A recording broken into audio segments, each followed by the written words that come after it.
आज के इस वीडियो में हम लोग देखने वाले हैं conjunction not only but also का यूज कैसे वाक्य में करते हैं हम लोग। देखिए ये जो है कोऑर्डिनेटिंग कंजक्शन के अंतर्गत आता है नॉट ओनली बट आल्सो।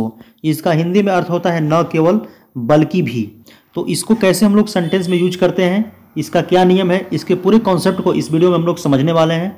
तो देखिए इसमें दो प्रकार से क्वेश्चन बनता है। एक आपका होता है कि जब दो भिन्न कर्ता वाले वाक्यों को जोड़ना, जब दो सेंटेंस आपका अलग अलग रहेगा और सेंटेंस में दोनों आपका कर्ता यानी सब्जेक्ट हो जो अलग अलग रहेगा, तो उसको कैसे आप नॉट ओनली बट आल्सो जोड़ सकते हैं। और एक होगा आपका कि जब वाक्य में आपका सब्जेक्ट एक ही होगा, ठीक है, दो वाक्य रहेगा उसमें सब्जेक्ट आपका एक ही रहेगा, तो उसको हम लोग कैसे जोड़ेंगे। इन दोनों टाइप के बारे में इस वीडियो में समझने वाले हैं। तो देखिए पहले यहाँ पे कुछ समझाने के लिए आपको यहाँ पे एग्जाम्पल मैंने लिया हूँ जो दोनों प्रकार का टाइप में बनता है। तो इसको पहले पढ़ लेते हैं, इसके बाद नियम को समझाएंगे आपको। देखिए न केवल राम बल्कि श्याम भी बैठक में उपस्थित था। ये जो सेंटेंस है आपका टाइप 1 में है, जो कि कर्ता मेरा अलग अलग रहता है। तो इस देखिए न केवल राम, राम और श्याम यहाँ पे दिया है ना, दो सब्जेक्ट अलग अलग हुए यहाँ पे। सिर्फ वही नहीं बल्कि मैं भी अंग्रेजी पढ़ाता हूँ। कहने का मतलब कि सिर्फ वही नहीं पढ़ाता है, मैं भी अंग्रेजी पढ़ाता हूँ। इसमें भी आपका सब्जेक्ट अलग है और इसमें भी आपका सब्जेक्ट अलग है, यानी कर्ता अलग अलग है, ठीक है। और जो दूसरा टाइप का क्वेश्चन बनता है इस तरह का, देखिए जो ग्रीन कलर का लिखा है मैंने, पीयूष न केवल बुद्धिमान बल्कि मेहनती भी है। यानी पीयूष के बारे में बताया गया है कि पीयूष केवल बुद्धिमान ही नहीं है बल्कि मेहनती भी है, यानी कि बुद्धिमान भी है वो, मेहनती भी है, ठीक है। और दूसरा एग्जाम्पल इसमें है, यानी दोनों टाइप में दो दो क्वेश्चन मैंने लिया हूँ समझाने के लिए आपको। उसने न केवल पाठ पढ़ा बल्कि पत्र भी लिखा। यानी कोई होगा, ठीक है, उसने न केवल पाठ पढ़ा यानी पाठ तो पढ़ा ही पढ़ा और क्या किया, पत्र भी लिखा, यानी कि ये ही कोई थर्ड पर्सन व्यक्ति है। तो इन प्रकार के क्वेश्चन को कैसे हम लोग बनाते हैं नॉट ओनली बट आल्सो का प्रयोग करके, इसी के बारे में समझना है। तो आइए समझते हैं। पहले देखिए ये जो होता है हम लोग का टाइप 1, दो भिन्न कर्ता वाले वाक्यों को जोड़ना। यानी जब वाक्य में सब्जेक्ट अलग अलग रहेगा, ठीक है, तो उसको कैसे जोड़ेंगे। तो यहाँ पे समझाने के लिए मैं यहाँ को वही एग्जाम्पल को मैं यहाँ पे लिखा हूँ अलग अलग, ठीक है, ताकि आपको अच्छे समझ में आए। तो देखिए पहला आपका वाक्य में है Ram was present in the meeting, यानी राम बैठक में उपस्थित था यानी मौजूद था। दूसरा आपका सेंटेंस है Shyam was present in the meeting, यानी श्याम बैठक में उपस्थित था। तो देखिए दो सेंटेंस यहाँ पे अलग अलग हैं, इसको हमको नॉट ओनली बट आल्सो का यूज करके जोड़ना है सेंटेंस को, ठीक है। तो कैसे जोड़ेंगे, तो इसका पैटर्न क्या है इसको आप समझ लीजिए पहले, ठीक है, तब आसानी से आप कोई भी सेंटेंस को जोड़ सकते हैं। देखिए इसका पैटर्न क्या होता है कि पहले जब आपका सब्जेक्ट आपका अलग अलग रहता है तो उसका पैटर्न क्या है, नॉट ओनली पहले होगा, उसके बाद सब्जेक्ट यानी पहला जो सब्जेक्ट होगा उसको तुरंत लिखना है, उसके तुरंत बाद बट आल्सो का प्रयोग करना है, ठीक है। जब आपका सब्जेक्ट अलग अलग रहेगा ऐसे सेंटेंस में तो इसका पैटर्न ये है, नॉट ओनली सब्जेक्ट पहला, उसके बाद बट आल्सो, उसके बाद सब्जेक्ट सेकेंड, उसके बाद शेष कॉमन वाक्य। यानी शेष कॉमन वाक्य मतलब समझ लीजिए जैसे कि ये दो वाक्य हैं आपके यहाँ पे हैं, राम बैठक में मौजूद थे, ठीक है, यानी Ram was present in the meeting और Shyam was present in the meeting. तो इसमें शेष कॉमन क्या है, तो मेरा सब्जेक्ट तो यहाँ पे अलग अलग है, ठीक है, बाकी सब यहाँ पे was present in the meeting और was present in the meeting, ये क्या है, शेष कॉमन वाक्य इसको बोलते हैं, ठीक है। तो इसका पैटर्न ये होता है। तो आइए यहाँ पे देखिए इसको कैसे मैं यहाँ पे लगाया हूँ। तो देखिए पहले यहाँ पे इन दोनों वाक्यों को जोड़ना है, तो यहाँ पे क्या करेंगे, नॉट ओनली पहले लिखेंगे, नॉट ओनली, उसके बाद सब्जेक्ट फर्स्ट राम लिखेंगे, बट आल्सो, उसके बाद श्याम।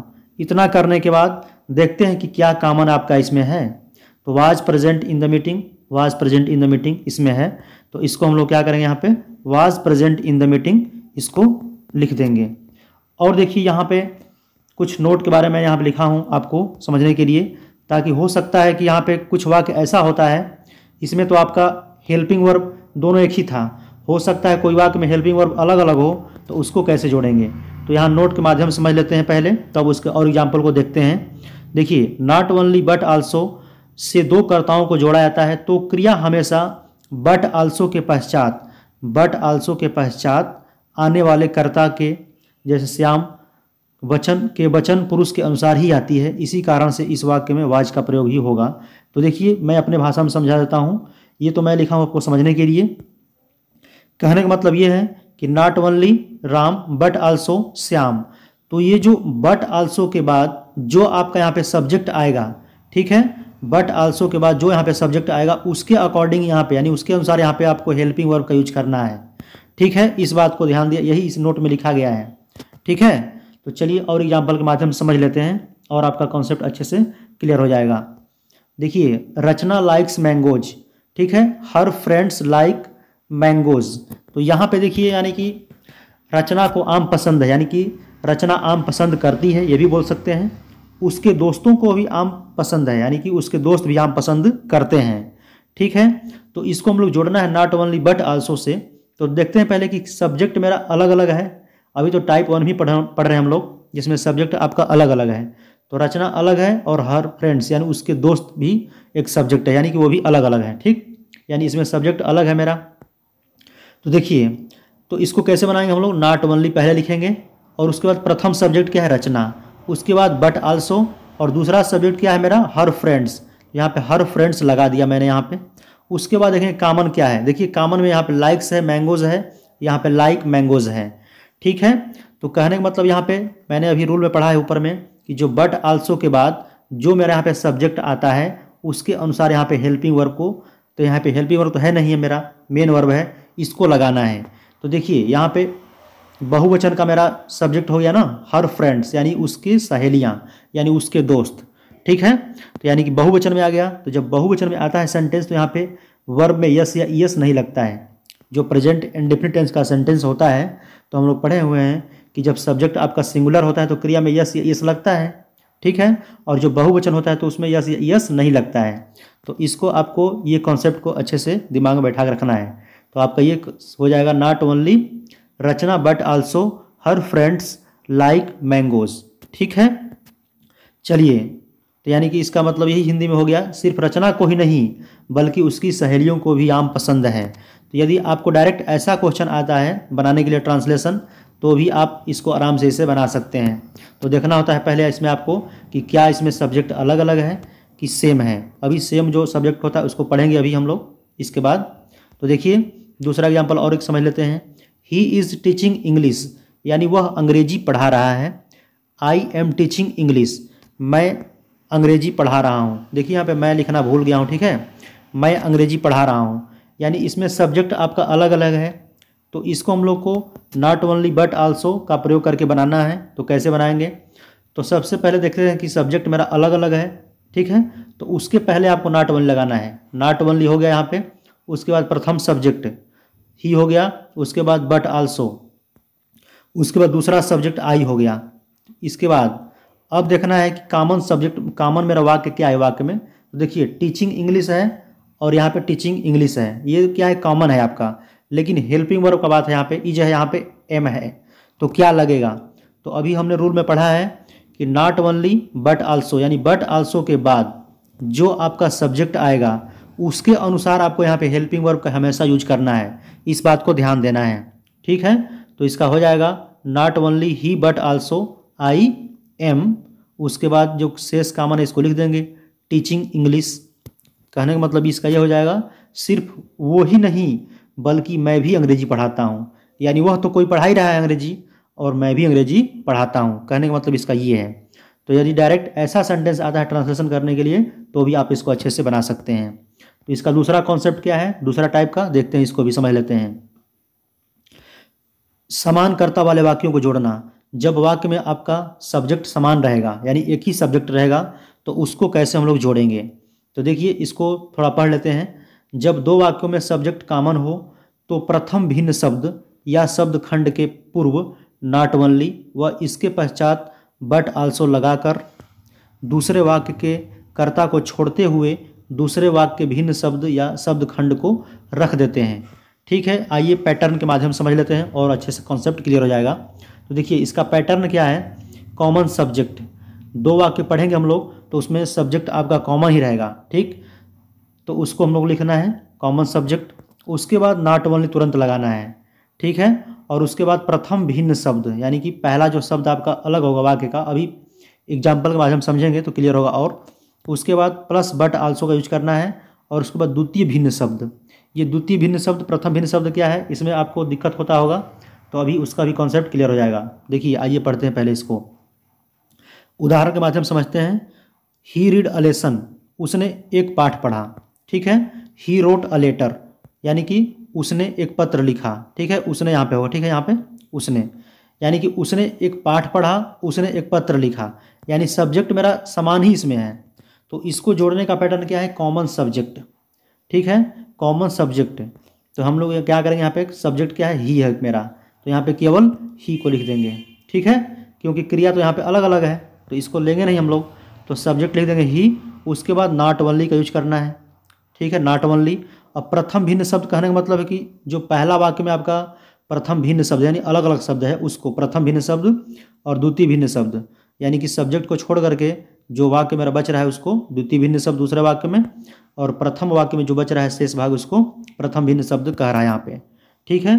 तो इसको देखिए, तो he not only read a lesson, इतना करने के बाद क्या करना है, बट आल्सो कुछ करना है, बट आल्सो, और जो कि आपका है दूसरे कर्ता को छोड़ देना है। तो इसमें कर्ता किसमें यूज करना ही नहीं है क्योंकि सब्जेक्ट मेरा एक ही है। तो क्या करना है, द्वितीय भिन्न शब्द, तो द्वितीय भिन्न शब्द इसमें क्या है, रोट अ लेटर, तो इसको लिख देंगे रोट अ लेटर। तो कहने का मतलब इसका ये हो जाएगा, उसने न केवल पाठ पढ़ा बल्कि पत्र भी लिखा, यानी कि सब्जेक्ट मेरा एक ही है इसमें केवल। तो इसको आप इस तरह से बनाएंगे और एग्जाम्पल के माध्यम से समझ लेते हैं। देखिए, the robbers looted the villagers, they killed them, यानी कि लुटेरों ने ग्रामीणों को लूटा, उन्होंने उन्हें मार डाला। तो इसमें भी आपका सब्जेक्ट एक ही है, ठीक है। यदि आप ऐसे सेंटेंस दे दिया जाएगा, लुटेरों ने न केवल ग्रामीणों को लूटा बल्कि उनकी हत्या भी कर दी, तो हो सकता है बनाने में आपको कन्फ्यूज़न हो, लेकिन जब ये कॉन्सेप्ट समझ जाएंगे उसके बाद ये ट्रांसलेशन बहुत आसान हो जाएगा बनाना, ठीक है। तो आइए इसको समझते हैं। देखिए, सब्जेक्ट मेरा क्या है, लुटेरों, यानी कि जो लुटेरा जो होता है चोर होता है, ठीक है। और वे, तो वे का प्रयोग किसके लिए किया गया है, लुटेरों के लिए किया गया है, ठीक है। तो आइए इसको समझ लेते हैं पहले। तो क्या लिखना है, द रोवर्स, उसके बाद नॉट ओनली, ठीक है, यानी पहला सब्जेक्ट लिखने के बाद तुरंत नॉट ओनली लगाना है। उसके बाद जो शेष वाक्य आपका है प्रथम भिन्न शब्द इसमें ये लिखना है, लूटेड द विलेजर्स, ये खत्म होने के बाद तुरंत क्या लगाना है, बट आल्सो, ठीक है, बट आल्सो। उसके बाद शेष वाक्य इसमें क्या है, क्योंकि ये तो नहीं लिखेंगे हम लोग, ये जो आया है द रोवर्स के लिए आया है, ठीक है, तो लिख देंगे किल्ड देम। तो यहाँ पे आपको क्या करना है, बट आल्सो के बाद किल्ड देम का यूज कर देना है। तो हो जाएगा इसका इस तरह से sentence, the robbers not only looted the villagers but also killed them. और एग्जाम्पल देख लेते हैं। देखिए, Piyush is intelligent, he is hard working also, ठीक है, यानी कि पीयूष बुद्धिमान है, वह मेहनती भी है, कहने का मतलब ये है यहाँ पे। तो देखिए, इसमें आपका सब्जेक्ट पीयूष ही है, ठीक है, और ये जो ही वर्ड आया है ये पीयूष के लिए ही आया है, ठीक है। तो इसको हम लोग जोड़ेंगे not only but also say, तो कैसे करेंगे। तो देखिए, पहले देखते हैं कॉमन सब्जेक्ट। तो कॉमन सब्जेक्ट यहाँ पे देखिए इज भी है, यहाँ पे इज इसमें भी है। यदि आपका हेल्पिंग वर्ब भी अगर समान है, ठीक है, तो इसको भी आपको पहले सब्जेक्ट के साथ ही लिख लेना है, ठीक है। तो यहाँ पे देखिए पीयूष इज, ठीक है, मैंने यहाँ पे लिखा पीयूष इज। यहाँ पे हेल्पिंग वर्ब यानी मेन वर्ब अलग अलग रहता तब तो कोई बात अलग है, केवल सब्जेक्ट को लिखते हैं, लेकिन यदि हेल्पिंग वर्ब यहाँ पे है तो उसको भी साथ में इसको ले लेना है, ठीक है। तो पीयूष इज, उसके बाद नॉट ओनली का यूज करना है, नॉट ओनली। उसके बाद इंटेलिजेंट, शेष वाक्य है मेरा इंटेलिजेंट, ये वाक्य खत्म होने के बाद बट आल्सो तुरंत लगाना है, ठीक है, बट आल्सो। उसके बाद ये तो यहाँ तक कॉमन मेरा था, इसको लिख दिया मैंने, सब्जेक्ट कॉमन सब्जेक्ट था मेरा, बचा क्या, हार्ड वर्किंग आल्सो, तो इसको लिख देंगे हार्ड वर्किंग, ठीक है। बट आल्सो यहाँ पे हो गया ना, इसको आल्सो को छोड़ देना है क्योंकि यहाँ पे बट आल्सो तो पहले से मेरा कंजक्शन में है ये है, तो यहाँ पे हार्ड वर्किंग केवल लिख देंगे, फुल स्टॉप लगा देंगे, तो इसका सेंटेंस हो जाएगा, पीयूष न केवल बुद्धिमान है बल्कि मेहनती भी है। तो अगले वीडियो में हम लोग इसके प्रैक्टिस एक्सरसाइज को करेंगे ताकि और इसके कॉन्सेप्ट प्रैक्टिस उदाहरण के माध्यम से आपको क्लियर हो जाएगा। तो मिलते हैं नेक्स्ट वीडियो में, धन्यवाद।